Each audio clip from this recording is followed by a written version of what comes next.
guys? This is Donnie Emler Jr. We're here at FMF Racing right now. Racerx is in the house. Let's go. It's going to be a little loud, but we're going to show you how we build everything right here in America, in California, under one roof.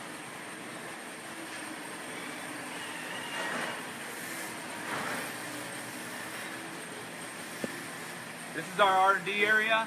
So this is where all the new bikes went for 2017. This is where everything comes in. We got to check the fit. If it's a new bike like the Honda 450 or new KTMs, etc., this is where everything starts right here. So we start mocking up the product right on the bike. From there, once we think we have something that'll work on the dyno, we'll take it to the dyno room, run it on the dyno. If the performance is good, we'll track test it, and then it comes back here to make all the assembly jigs to go ahead and make parts for production. So that's what's going on right here.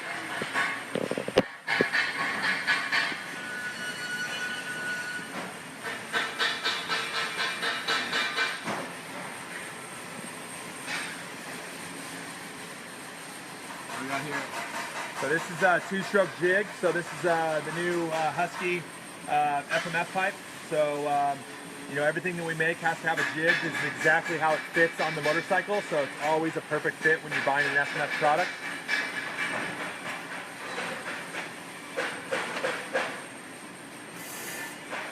So we have thousands and thousands and thousands of jigs from all over the years, all the way back to 1987. We've got four-stroke jigs, we've got two-stroke jigs. We've got mezzanines to hold the jigs because we got so many jigs coming out of our ears. Nice. So come on, we're gonna go check out the rest of the shop. We're about 100,000 square foot in total. We manufacture everything in-house, like I mentioned, and it's really helped us over the years get to market first, provide the best quality product out in the marketplace for off-road, motocross, amateur racing. You guys know, Racerx, you know what's up.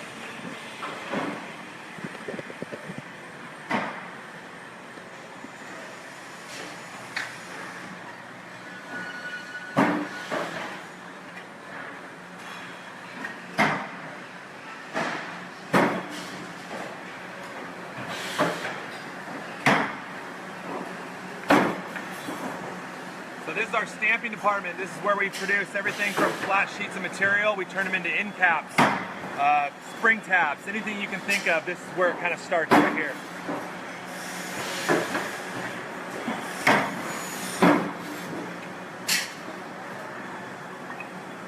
We're taking, this is the first step of making an end cap.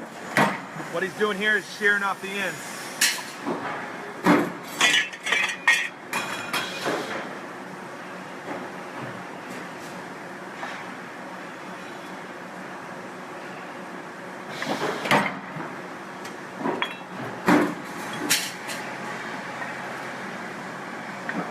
We go through a lot of scrap metal here.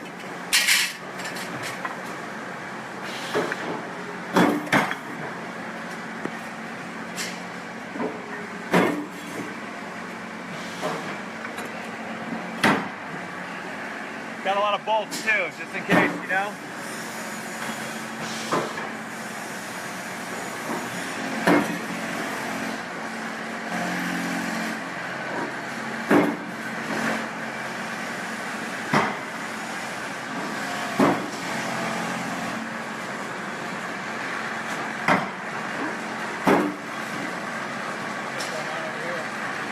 Two-stroke stamping tool, so this is basically how a two-stroke pipe is stamped out. So this is your male-female part right here to go ahead and make stamps. So this is a half of a two-stroke pipe. This would be the other half.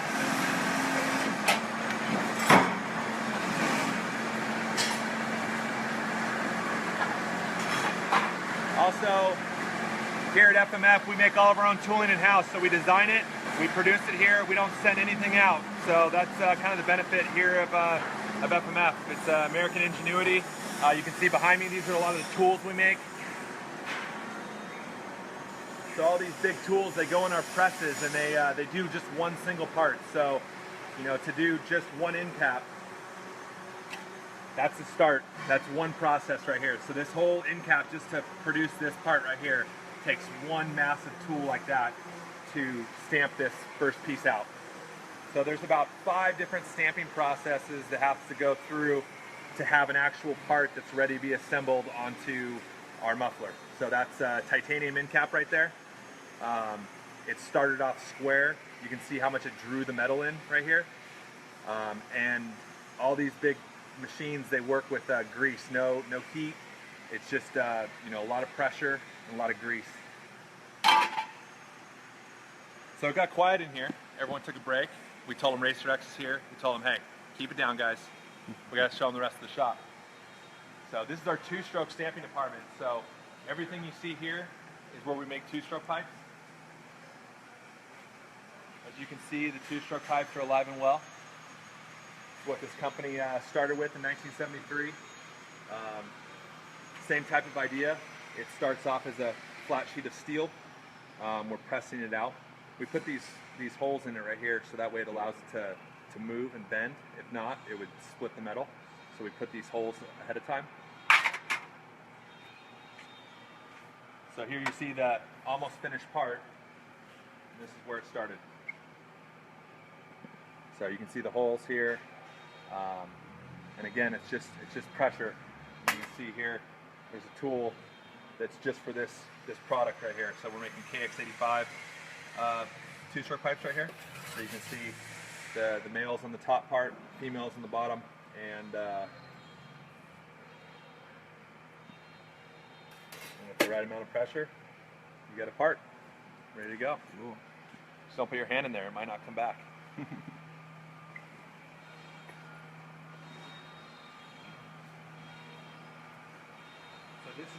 This is basically where we get all the pieces ready on these big shears right here.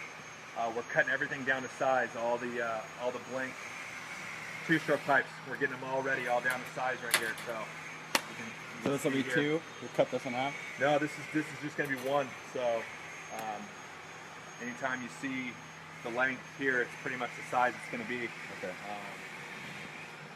And these are all of our 2-stroke tools right here. So if we're gonna say switch it up, do a YZ250 pipe in a little bit, the guys will come over here, they'll grab the tooling, they'll put it in the machine, load it up, and yeah. So you know, we've got a lot of 2-stroke pipes over the years, so you got to have a lot of tools.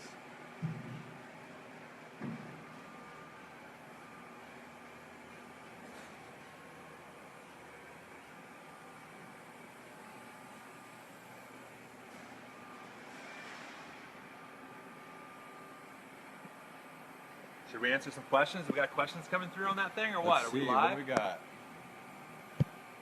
Try to stump me.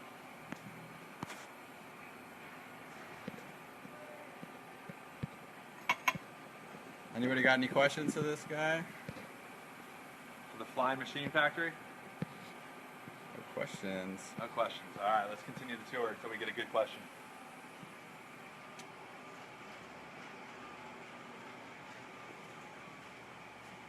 It's nice that it's quiet here. So we're going next. So this is where we keep a lot of our raw material. So basically, this is how stuff gets delivered to us in the aluminum, stainless steel, titanium. They come in these big coils right here, and so we go through a lot of metal here. It's what our company's revolves around is fire, metal, fumes. That's what we like to say. And those are the smaller coils, and these are the big dogs right here. These are the big coils. So this guy alone right here weighs about as much as my Toyota Tundra, about 7,500 pounds. So you'll see these getting delivered on big semis. Come in here. From here, this is basically where all the 2-stroke pipes come from, right here. We'll load them up on these big rollers. So that's this is a coil of titanium right here. You can see the nice matte finish of titanium. So this is all titanium right here, very expensive. And it'll go through on these rollers to the shears that we showed you earlier. That'll cut them down to size.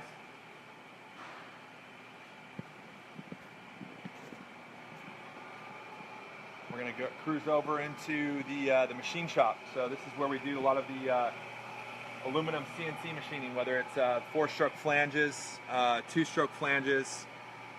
It's also where we do all of our tooling that you saw earlier that go in those big presses. So that all happens right here. You can see there's a new tool that they were just making right here. So it's a big block of aluminum.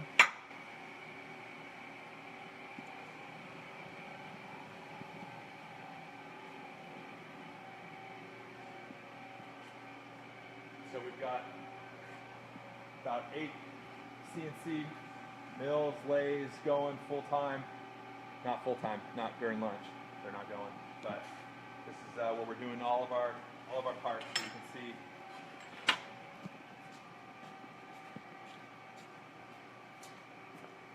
Nice. And then this would be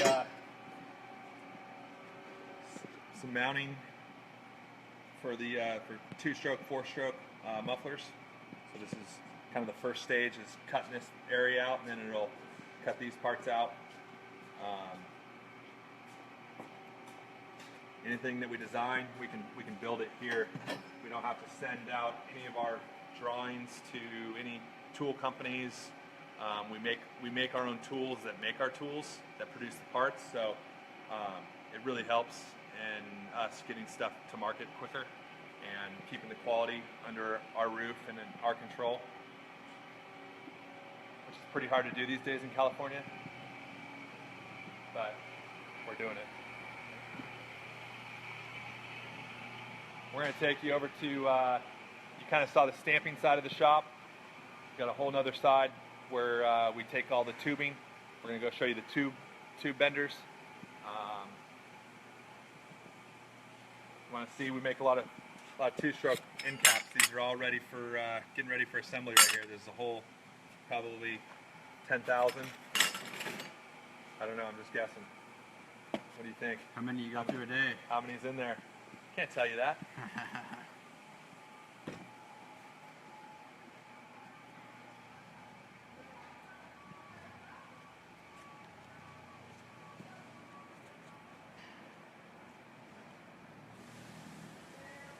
So here you can see all of our tubing on the rack, all the titanium tubing that we produce here in-house, all of our stainless steel. They pull it right off the rack, cut it down to size. You end up with tubing here that's a certain size, ready to go. And from here, they're going to put it in these tube benders, these hydraulic tube benders right here. Actually electric, not hydraulic. So this is where we bend all of our tubing. So these guys everything's programmed. So we program it first, and it knows what to do. These are pretty cool because these are considered stacking tube benders, so they can do a lot of different type of radius bends. So you got, headers in the works. You got a jig, so whatever they're working on, they always have the jig that they're working on to make sure that the part, when they're pulling it out, has the perfect fit. So very cool.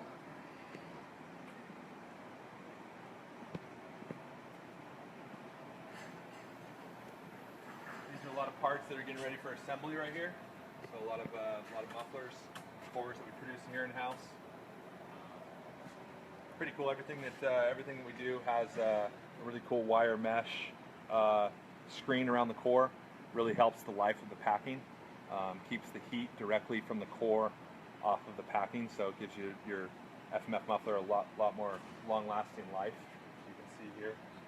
So it's kind of stainless steel mesh that's ended up welding to the core. So this is kind of this muffler is getting ready for assembly. It's needing the packing, the aluminum canister, put the end cap on, stickers, and I think you're ready to go right into the warehouse.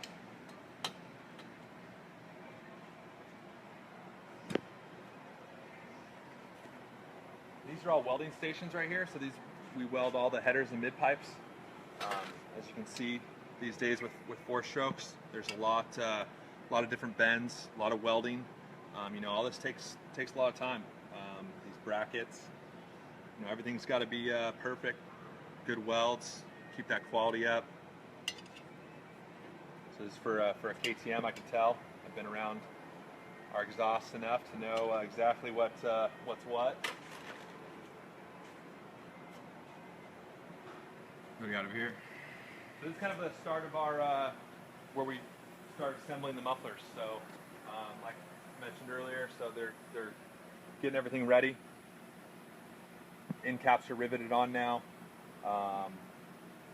They're basically going to wipe them down here, put a sticker on them, right into the box, into the warehouse, and after I made all these nice fingerprints all over this thing, it'll be at a dealership near you. So yeah, you can see we're cleaning them, putting them right in the boxes, so it's nothing's really ever sitting around here at FMF. We gotta keep going. We're cranking at all times. You got warehouses to fill. We got warehouses to fill. So this is kind of the, there's certain stuff that I unfortunately can't show you guys on this tour, but you know, we're getting close to the end. I'm super stoked that you guys joined us. I hope to see you guys at a race soon. I'm heading out tomorrow to go to Daytona, ready for some Supercross racing, GNCC racing, some people riding around in assless chaps in Daytona. But yeah, do we got any questions? Nothing came up, huh? No one cares. They all care. We got 350 live right now. Sweet. What's the total time to make a new pipe from design to phase to market? I would say it definitely varies. You know, there's certain stuff now that's getting a little bit more difficult to do in a quicker fashion, such as like the Yamahas. But I would say from if it was a brand new bike we've never seen before, a whole new routing, like say when the Yamaha came out, I'm going to say about 1 month from seeing the bike to having stuff in our warehouse. I can't say that about the Honda. We developed all new tooling for it, so it's definitely taken us a lot longer. Sometimes we do have hiccups, but for the most part, we're pretty much on it. We work with all the manufacturers pretty closely, being that we sponsor a lot of the teams that these guys are riding for, so they need product ahead of time, generally for racing. But yeah, for the most part, I would say from seeing a bike for the first time to having something in the warehouse, about 1 month time. Cool, and you guys get the bikes in advance before they go to the showroom? It depends. Sometimes we do. Like I said, like if we're working with you know, the Troy Lee KTM team, you know, they're going to ride the new factory edition. They're going to race it, so we'd be able to see the bike a little bit earlier because they have the bikes early. They obviously need product developed for them quicker, so they can start testing. So there's certain race teams that we work with. It's also the benefit of working with so many different teams from that are on Yamahas to Huskies to KTMs. You know, also working with all of our off-road teams. It's great because we get that initial feedback from the racers and the engine builders from the factories, and then we're able to put that right into our production. So if say we come up with something maybe better that halfway through the year we came up with Star Yamaha, we come up with this new pipe and it works great, they're loving it, we go ahead and put that right back into production. So we call it a running change. So you can be sure that like the latest stuff that we have, we're racing with, it's going right into our production, which I think is pretty cool because a lot of stuff you see on these guys' bikes, maybe from other of our competitors, you can't buy. So we want to make sure that people can buy what we're racing with, and I think that's a big feature. Cool. Last question. When's the 2017 CRF 450 exhaust coming out? That one's been a big hurdle, unfortunately. You know, we had a really great racing season with it last year, racing with factory HRC over in Europe. We were getting some really good feedback there. We decided to change up the look of the exhaust. We went to our new 4.1 shape. Unfortunately, that required all new tooling. We kind of got ahead of ourselves a little bit, and unfortunately it's taken a back seat to a lot of other stuff that we've got going on right now. It's driving me nuts, it's driving you guys nuts, but I promise it'll be good. We got Kyle Chisholm out there right now in Supercross running it. Like I said, we had the HRC team in Europe running it last year. The performance is great. It's hopefully we get it out soon for you guys, and we appreciate you being patient. Cool, thanks for the tour, Donnie. Thanks, guys.